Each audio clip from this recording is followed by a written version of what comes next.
Okay, cool, right.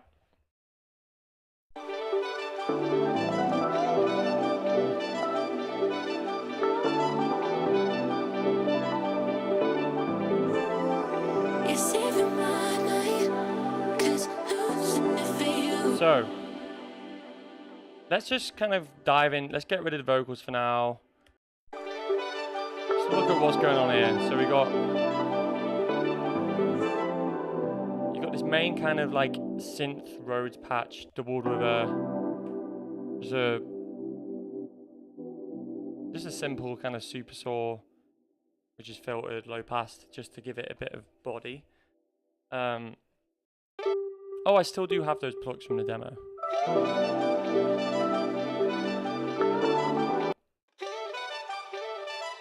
This is the sax. So without the effects.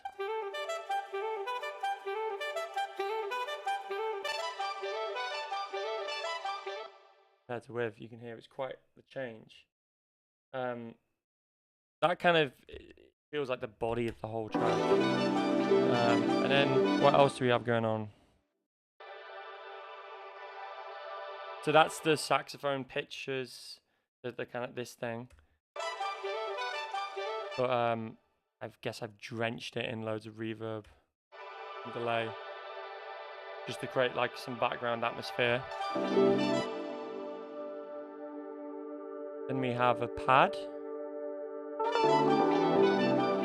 That's all just atmospheric stuff, you know, but if I take that out, and I'll keep the sax in this thing, I'll keep that in, but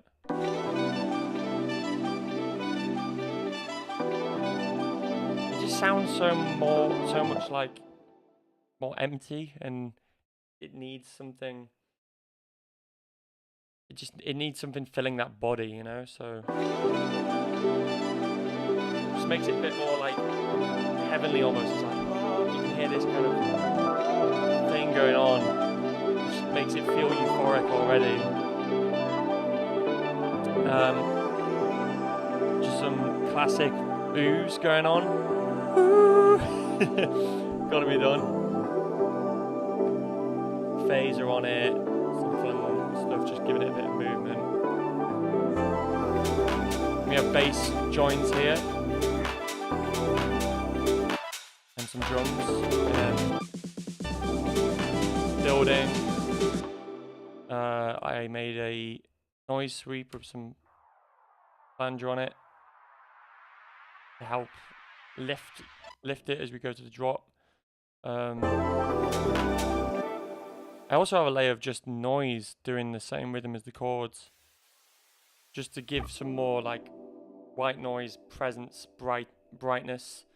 You can see I like rolled off the bottoms on it, so just to add some more brightness for this bit of the song. Willow's in the chat. Hey, hey, hey. Also, I just got this plugin. It's kind of so bad, but it's good. What's it called? Synthalgic. It's very cheap. Very cool. Some cool little sounds in it. There's not too much in there. It's easy to kind of go through it. I mean, that's so quiet, but it's adding the octave above the chords really quietly just to help fill it.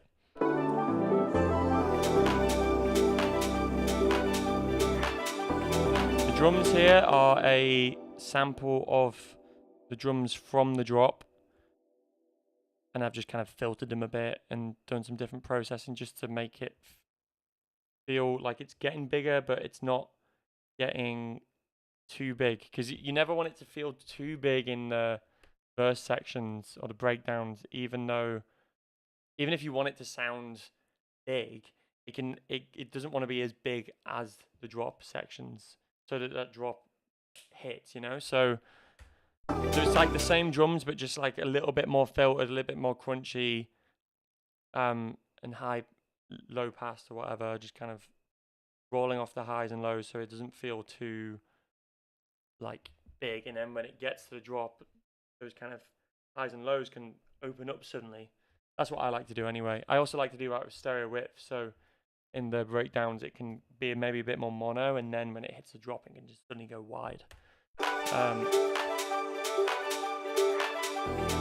Basses, I have 2 layers, low and I guess that's like a classic Moog sound, and then I guess I needed some more bass definition for, you know, if this was getting played on small speakers, etc., which is, you know, a lot of music does, so just giving it a bit of extra top end on the bass.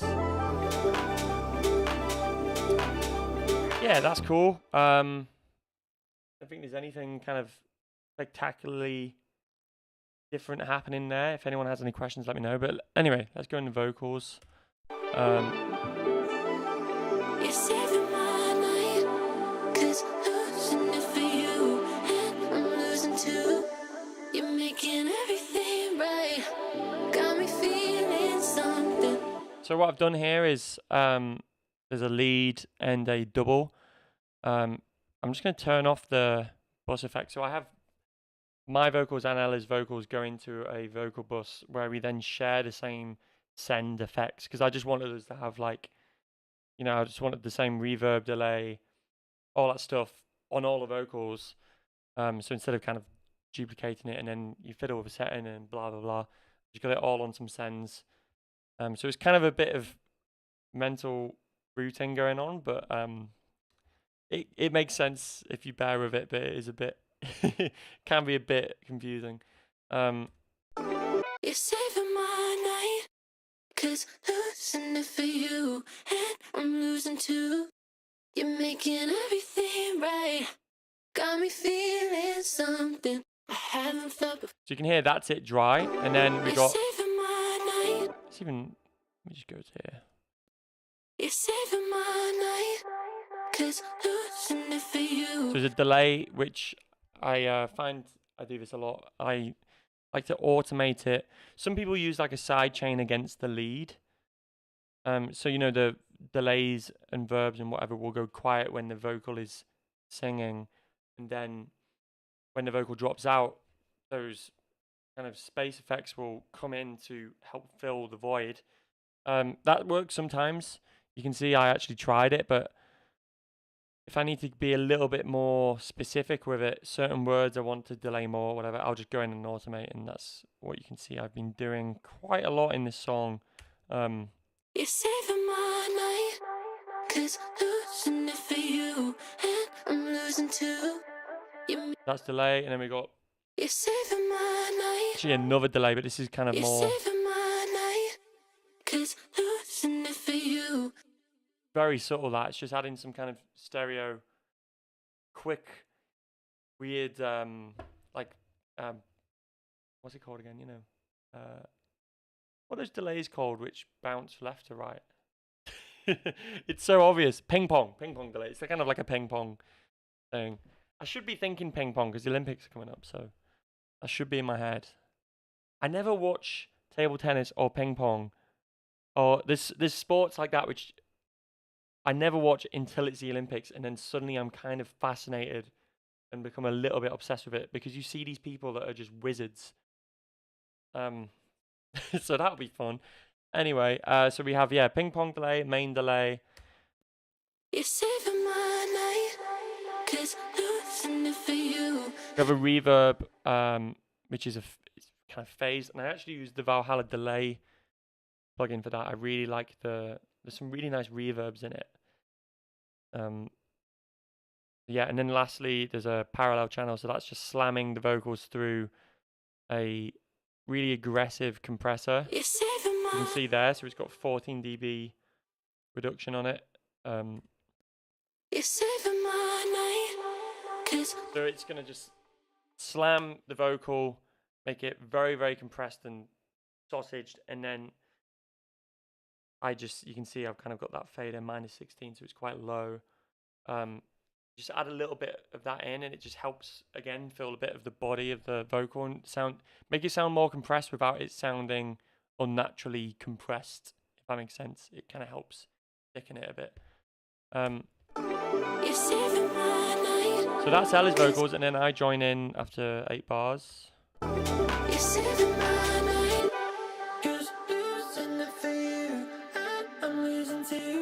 So you can hear my vocals are less bright. They're I mix these differently to Ella's because Ella's are the lead. That was a decision I made, was like, there needs to be a kind of clear lead vocal so that the other vocal can come in and hug it rather than fighting for the same space. So I didn't need the brightness in this group because Ella's vocal was filling that. So it's kind of more about just thickening it.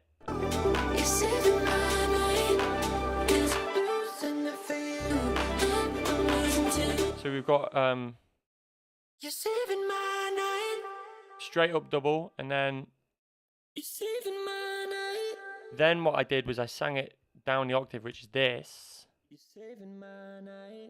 but I then pitched it up an octave, so it doubles the lead, but with a different timbre, if that makes sense.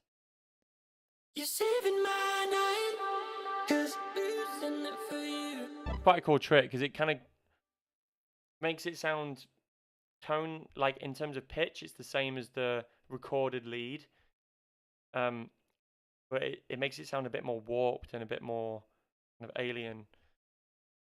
But you never hear it on its own. It's just doubling the natural vocals. It just helps add a kind of different timbre, which helps thicken it. It's all about thickening. I swear I've said, like, everything is just thickening. That's all we're trying to do. I mean, when you heard that first demo version, you can hear it just sounds kind of thin in comparison. So just a lot of, most of the production side, I find, is not actually necessarily writing and musical information. It's more tonally and in terms of sound, like how can I make this material deliver more of the emotion and thing that you want it to, and it just comes down to like fiddling for hours with different sounds and trying to make it all sound thicker. So yeah.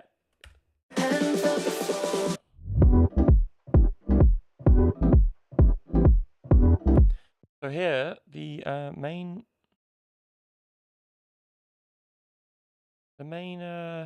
keys have gone, and it's because my hard drive is disconnected again. So whilst I fix that, drums, we have a cool reverse kick that comes in.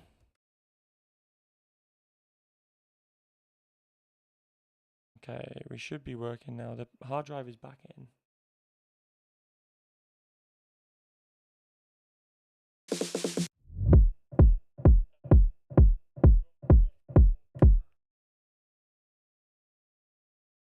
As you can hear, it's actually very simple at the beginning. Okay, I'm actually going to restart the session because it's not loading those main keys, and they are the main bit of this drop, so I would like to show you them. But yeah, the drop for this is, it starts just kick and keys, which is quite cool. It's got that kind of going really big and then really loud, but like I was saying earlier, like you want the drop to feel big, so I've tried to do that where it still feels big where it's hitting and it's like slapping and it's exciting, but there's lots of space in it, which also is kind of exciting and maybe a bit of a surprise, not what you'd expect from listening to the like verse and everything that leads into it. So there we go. Okay. So yeah, we've got these main chords, and this is the same patch as, same kind of sound as these chords. So I wanted to develop that idea and see if I could use that material, use it somehow for the drop. So we've got that sound, but all of the release, so all of the kind of tail of the chord and sound is gone. So it's like mega choppy. And again, like a super soul low pass layer, and then different, I guess I bounced out that electric piano and did some different things to it. Phased it heavily, that's cool. ran it through Sketch Cassette. This is such a fun plugin. This is a very cool plugin. This was shown to me by my good mate Jack, aka Coloring. He's an amazing artist, amazing producer. This plugin is like very cheap and very powerful and very fun. You can just kind of stick it on things and just see what it does.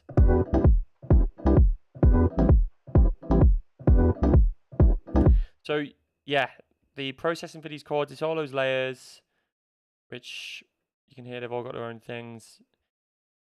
OTT is good. I'm using that. Apart from that, it's just kind of compression, EQ, filters, and then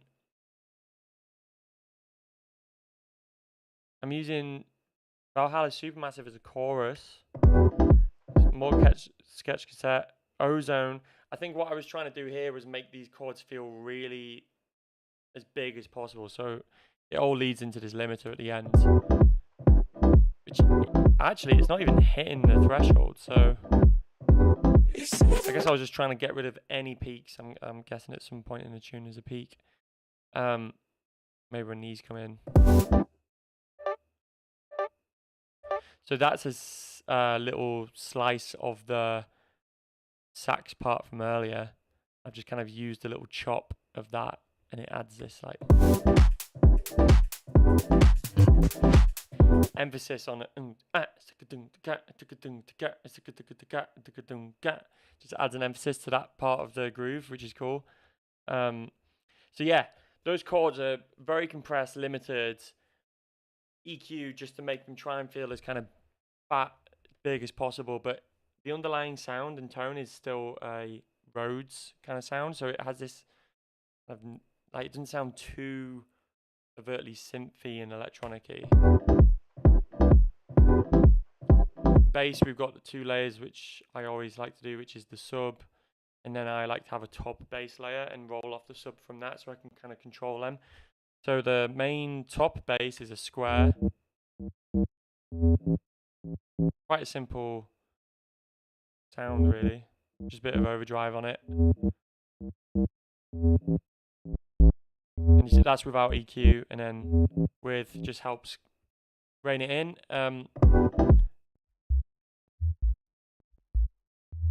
And the sub, and then I've just put on this extreme sidechain just to get rid of the sub when the kick, that any sub of the kick is going. That's not going to hit, that's not going to get in there. And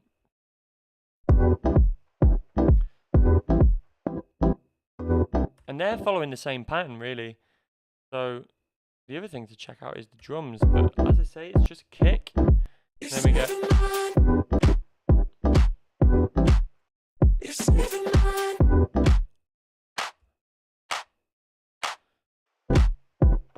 a clap join.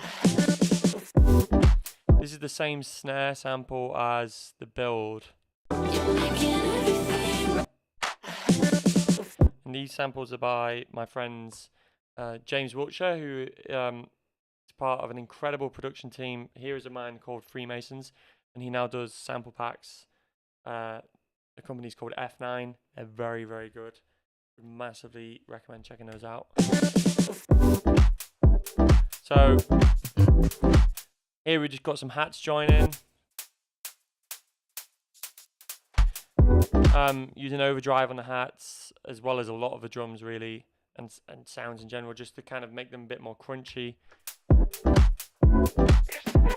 We have a fun little slap bass.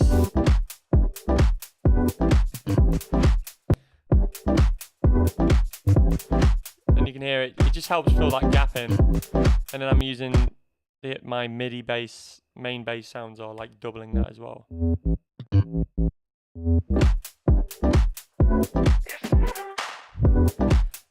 Little vocal samples going on.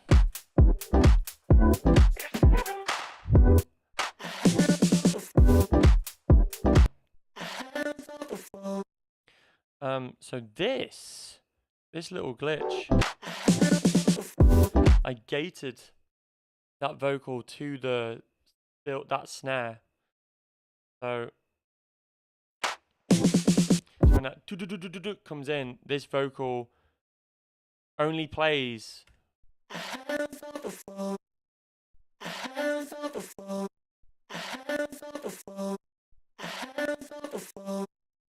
Yeah, it only plays when the snare plays, and then I've automated the reduction so that happens. So it's kind of like a cool little glitch.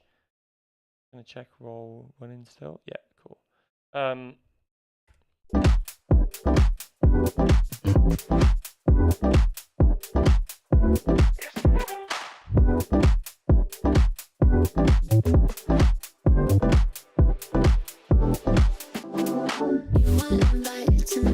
So yeah, we have a few chord changes here. I think that happens. Yeah, it happens the time before as well. So I haven't got a spare. Oh, wait, actually.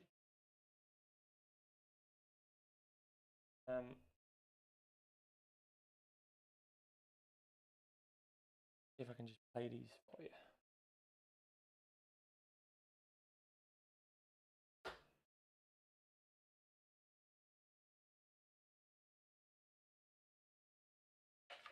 So we have.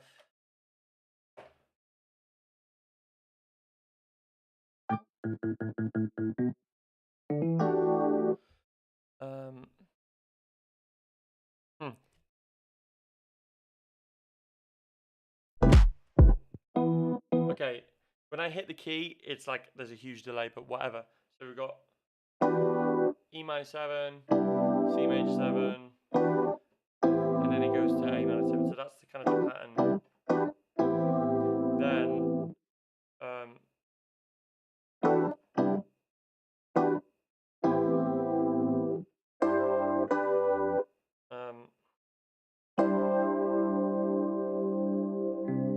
I guess that's like C major, add 9, second inversion over G, and then it's kind of like a G over F, but there's definitely something else in there.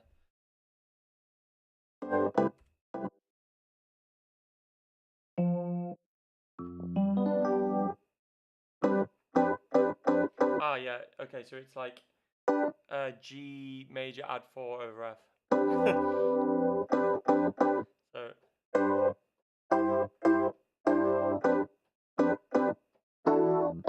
then we have E sus and D sus. So there's no way I can play this on time because the delay is huge. But oh, sorry.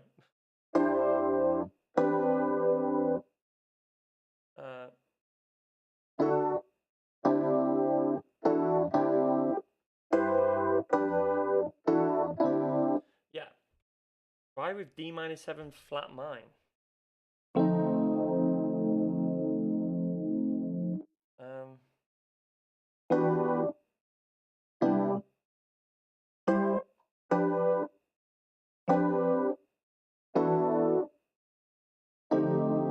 Don't think it works, mate. Don't think it works, the D minor 7 flat 9. But prove me wrong. Send me a cheeky little vid with it working or something. If you can hear it. If you can hear it, then it's right. So that's kind of like the drop. That's what's going on with the chords. Then it's just like little things there. Instead of it going to E minor 7, we do a little thing where it's D instead. Just little tricks, you know.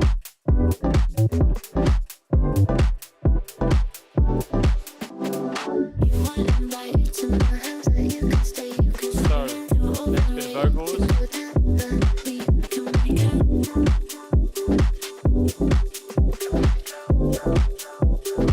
So I wanted these vocals to kind of bounce left and right. So if I just solo them for a sec, you'll hear.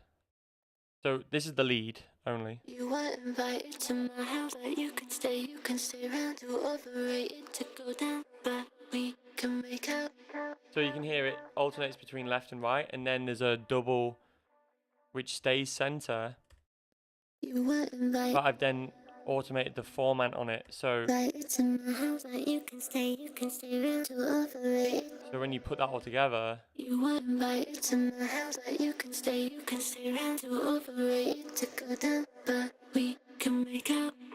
can hear it has this kind of morphing sound to it, and then there's some like little ad-libs.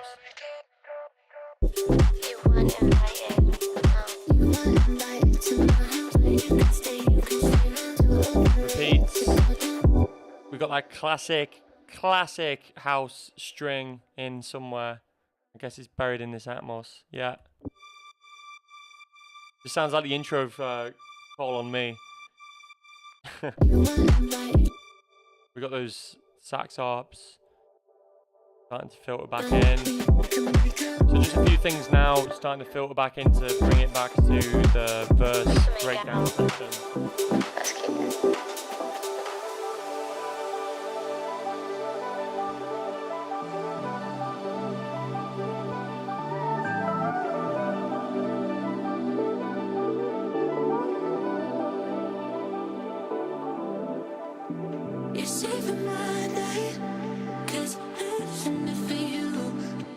So now we have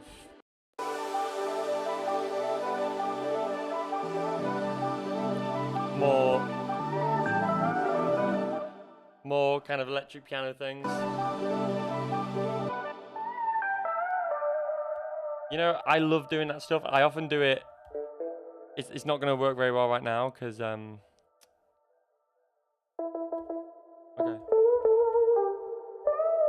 I've actually managed to do it. I just love doing it on the keyboard, on the laptop keyboard. You know, just like.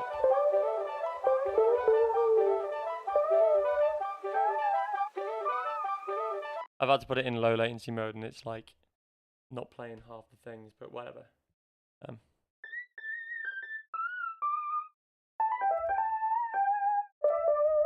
So you see me often sat on a plane or something, hitting the keys too hard, but it's like the weirdest essay or email I'm writing ever. That's what I'm doing. It's good fun.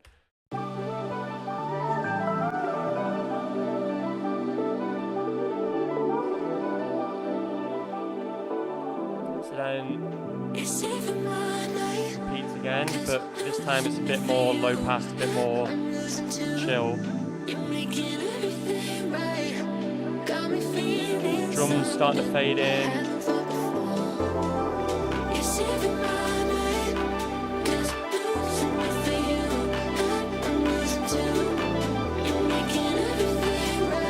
Snare build. So this is kind of the same as the first time, and then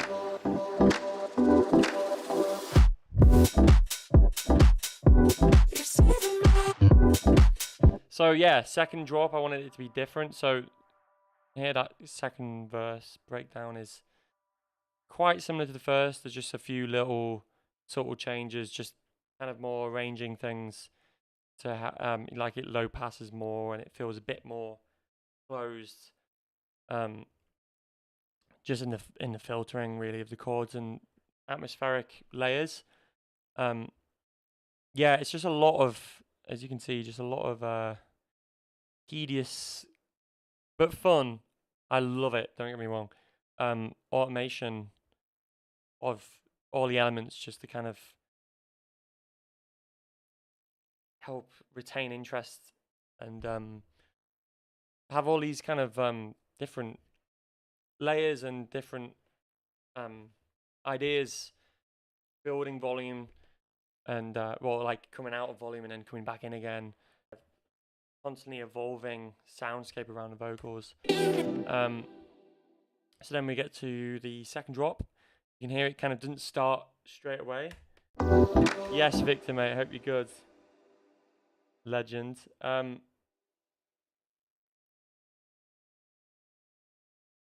Juan or Juan. I don't know how you pronounce your name, mate. Sorry. I want to be like you. That is so sweet. Are you sure about that? I will challenge you for that. I'm not sure if you really want to be like me, but that's very sweet of you though. Thank you.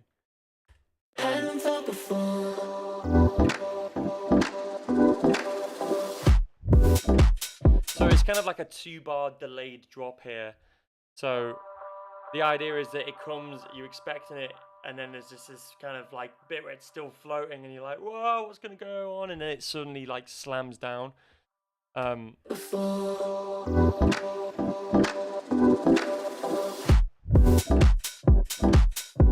So that's just kind of putting reverb on things. As you can hear, the drums don't come in. Well, the kick at least doesn't.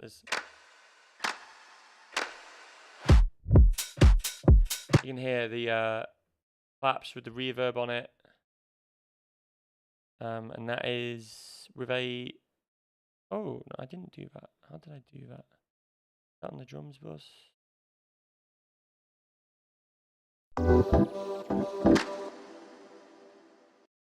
Actually, I don't know how I did that reverb. I'm trying to find it. Not that. It would have been just like a reverb sender. Maybe it's actually... Oh, it's...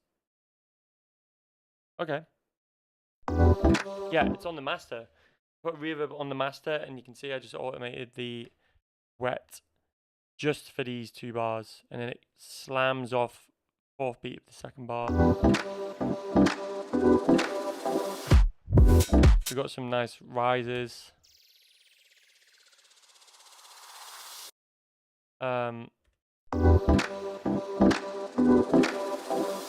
We've got the bass, but I guess... Oh, the sub is there, but I've probably high passed it.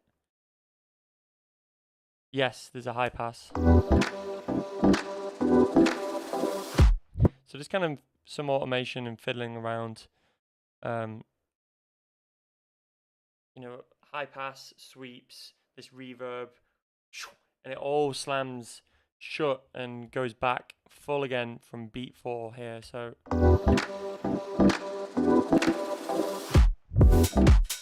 got this vocal, a verb that builds, and then I think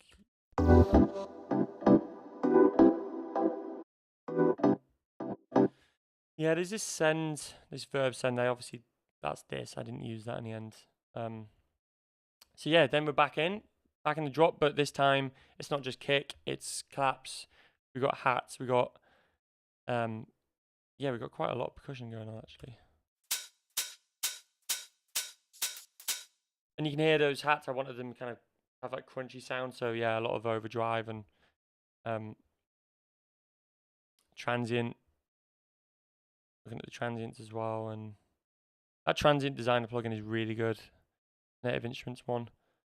That's another thing. It's kind of like what I was saying with the vocals earlier. Like you don't want, like if I have a lead vocal, if it's doubles, then I won't want them to occupy the same space. So I might take the brightness out of those doubles, or add the brightness. It just depends on the context. But for this, for those hats, it's kind of like deciding with the drums what's providing the attack, and then if there's any layers, doubling that as part of the same sound, like hats, for example, like offbeat hats. You might not need like 3 hats which are providing a really heavy attack. You might only need 1, and then on the others, it's more about the body or about the tail of it, different part of the sound. So you can then use the transient shaper to, like I've done here, I've taken off the attack on this one, so the attack is more present on that, or maybe this. I guess that one, that makes more sense.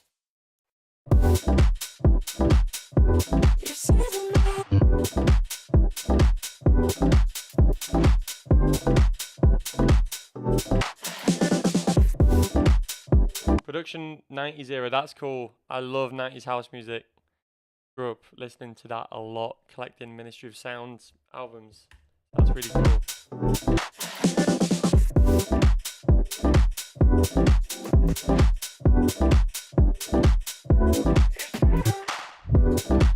Yeah, just some fun little glitches.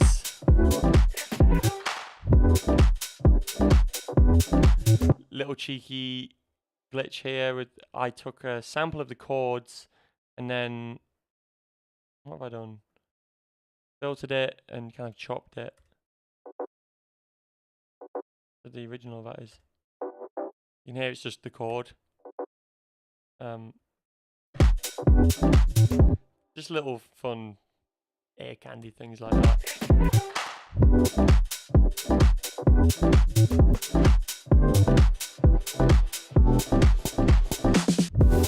So this, I believe that little glitch there.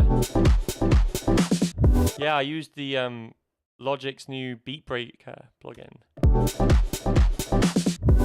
So I just automated that in for there. That's quite cool. Little hints of the vocal, filters, drenched in reverb.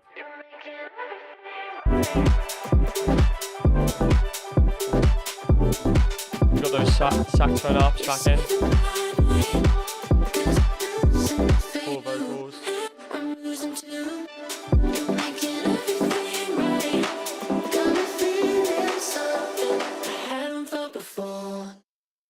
And then it just ends, you know, building into the ending there is all of this reverb and all of this tension kind of, you can see there's like that flanger sweep back in. The reverb, I'm guessing, will be automating up. Yeah. And then it just all cuts off with just the vocal. It's a little bit of a dramatic ending. But yeah. I think that's kind of the song, guys. It's not... I'm trying to think if there's any other things to show you. Drums are always, for me, the thing which make or break anything. Those drums have to sound good, or at least good for what you're trying to... for the style and vibe that you want the song to be. Like, they kind of dictate it the most, I think. If you were to change these drums, it would make the whole track sound different, and that's kind of the same for any song, or most songs at least, I think, or at least that I've worked on. So getting these drums to sound really fat and exciting and just giving that energy where you just kind of want to start dancing was the aim for these.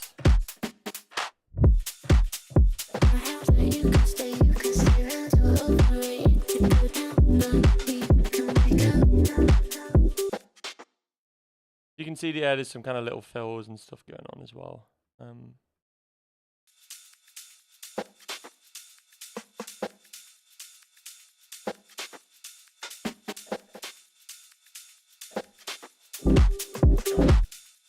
there's this phaser loop. I actually took the phaser off it in the end. I had this phaser going on. Little cheeky micro phaser. Ended up taking that off.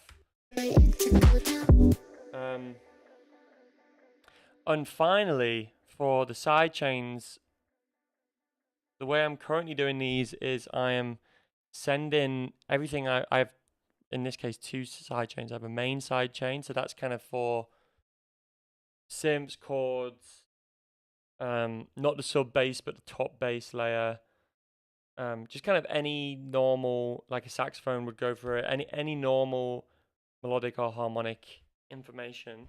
And then I have a separate one for vocals, just because for the vocals I like to often dial it a little bit so it's not as extreme, so the words are still coming out even when the kick's playing. You know, you're not losing like a really essential part of a word, you know, an S or whatever it is, a bit of sibilance or something. So sometimes you can put the sidechain too extreme on the vocals and it just sounds like, depending on the words they're saying, it just sounds like they've got like a lisp or something, which isn't ideal. So so what I'm doing is I'm sending all of my elements that I want to be sidechained to a bus. So that's a phaser bus. Where's my phaser bus? Here we go. So everything that's to be sidechained goes to the bus. That's bus 100 for this. And then this is taking that and playing it back, no problems. But when there is a MIDI trigger, it will sidechain. And the reason I'm doing it like this is because when I was putting a plugin like Shaperbox or any of these, sidechain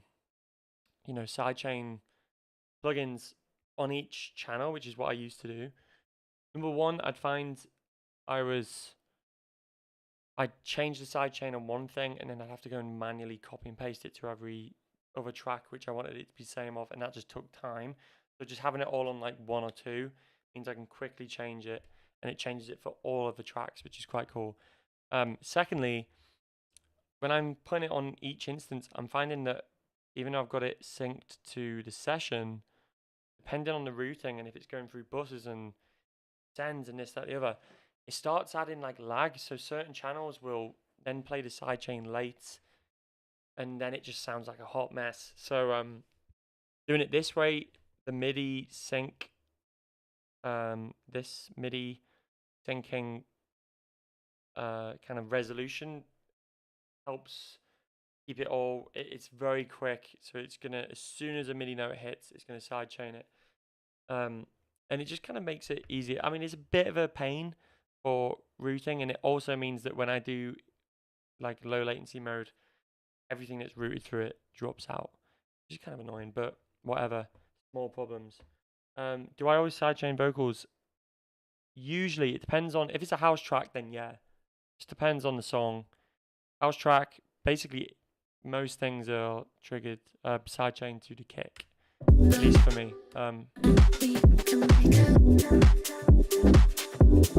So yeah, guys, I think that's it. Thank you all so much for joining and putting up with my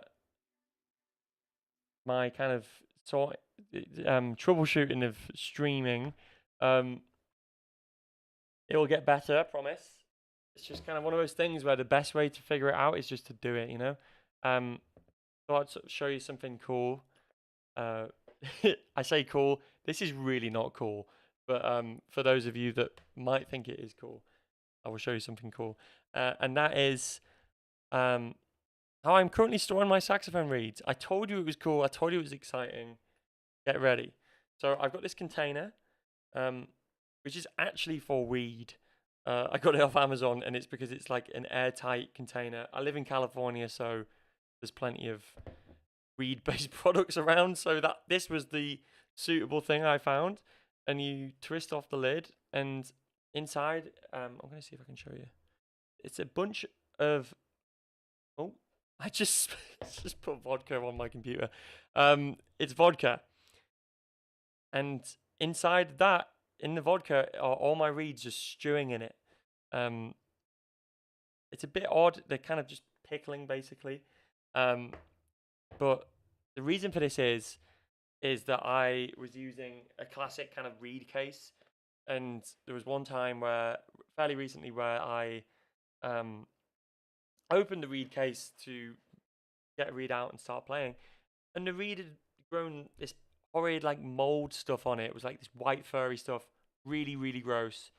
And it kind of got me thinking, like, that kind of makes sense, doesn't it? If you've got a wet reed which has got saliva on it, and then you put it in a warm, potentially a warm environment, in this case it was, and dark in a reed case, it's just that's just like asking for trouble. So I did some research. I'm currently doing this vodka solution, which so far is working well, because you stick a reed in and it just cleans it. The vodka is just going to kill any like rubbish on it. It also keeps them moist, which means they're kind of ready to play. And also, the only thing that people have said to me is like, don't you start like just basically tasting vodka? You do a bit, like, I can taste vodka a little bit, and it's the worst kind of vodka. I bought like the cheapest of cheap, the kind of vodka, at least in the UK, which you would sit in a park when you were like 14 or 15, and think that it was a good idea to sit there drinking that, and it definitely wasn't. It was horrible. But it's like that. But it does the job. It kills all the rubbish on it, and you put it on, and it's ready to play. It's moist, and it apparently like seals the pores as well, so the reeds last longer. So far that's working. As you can see, I've got a bunch in there, and I numbered them all so I can like, you know, kind of go between them. So if I'm playing reed 4 one day, then I'll kind of go to reed 5 the next, and they seem to play a bit more consistently as well. So that's enough nerding out for you, but you know, in case that's of use to anyone, give that a go for you sax players out there. But again, guys, thank you so much for tuning in. I hope you enjoyed this breakdown of the tune. Let me know if there's anything else you want me to go through, or any questions you have. I've got new music coming out soon. I'm very, very excited. Again, thank you all so much for your support with this song and all of the songs that I've been doing so far this year, especially. Really, really exciting, and being in LA now for me, and doing the things I'm doing, and all of it, it's really, really exciting, and I'm very, very grateful to everyone, but also, you know, to you guys for just all your support.